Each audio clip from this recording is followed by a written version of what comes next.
Hey everyone, welcome back to another Motivation Monday podcast for Monday, October 30th, 2017.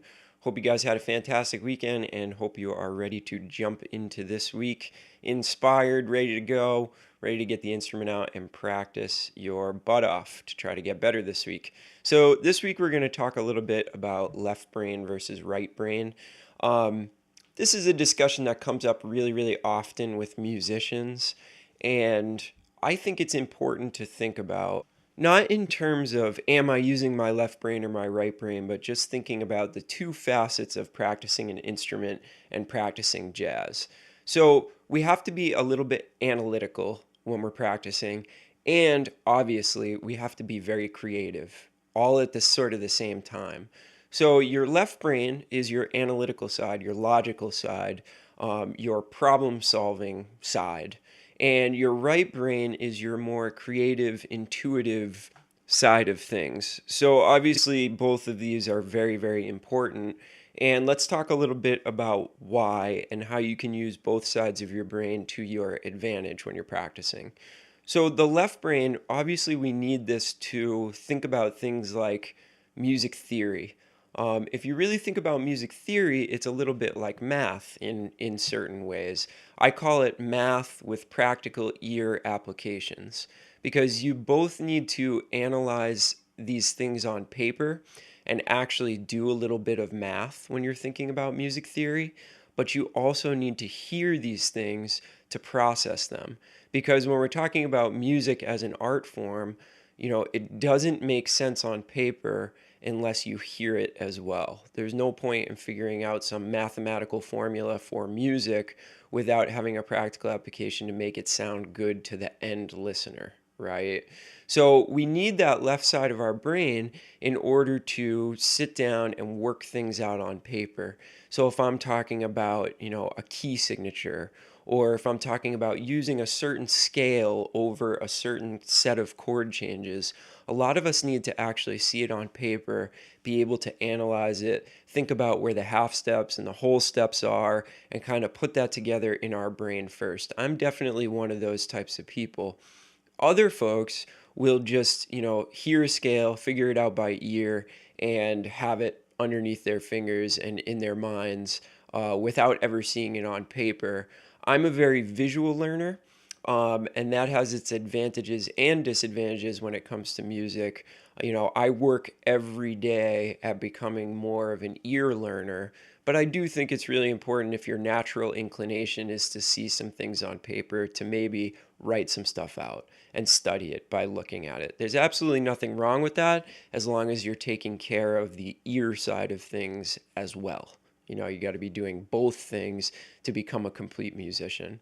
So that's our left brain is going to be that part where we can really work things out logically and figure out what makes these devices that we use actually tick. So that should be a part of your practice session is, uh, being really, really present and mindful of what you're doing and actually working some math out in your brain. That should definitely be a part of your practice routine. Now, if we switch over to the right brain activities, we also really need to work with these. We need to become intuitive as musicians, especially jazz musicians, because so much of our work as musicians comes off of the page. If you are a symphonic violinist or a symphonic woodwind player, brass player, most of what you're doing is on the page right in front of you. When it comes to jazz, we're talking about an art form that literally we make up as we go along.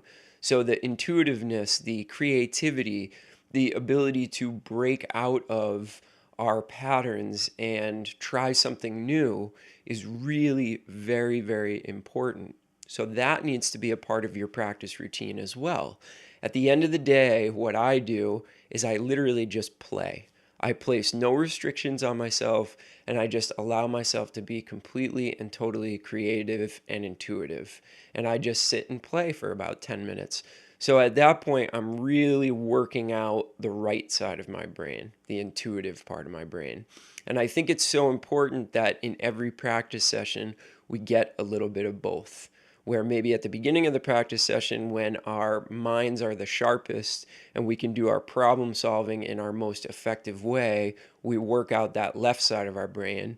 And then maybe later in the day, we sort of let ourselves go a little bit and work out that intuitive, creative part of our brain. So think about that as you're practicing this week. Are you covering both sides of the spectrum? Are you doing things that are going to make our connections between the two sides of our brains come together and form a great finished product, where we know all of our theory, we know all of the underlying concepts that go into creating the scales and chords and things that we use, but then also being able to let go a little bit, let our ears guide us, and be creative, right? I mean, think about your favorite jazz musicians throughout history. They're all creative forces. And that really comes from, that right side of your brain. But if you were to ask anybody, John Coltrane, Miles Davis, and all those, heroes that we have, they definitely know all the theory and they've solved all the problems behind the analytical part of jazz as well. All right. So hopefully this helps, gives you something new to think about this week. I hope you have a great and inspired week. Definitely get on the instrument, start practicing, start thinking about this stuff. Structure your practice time around using both sides of your brain. All right, we'll see you on Friday with our regularly scheduled episode. Have a great week, everybody. We will talk to you soon. Those are the two sides of my brain getting totally mixed up and causing me to jumble my words a little bit. All right, have a great one, everybody. Talk to you soon. Bye.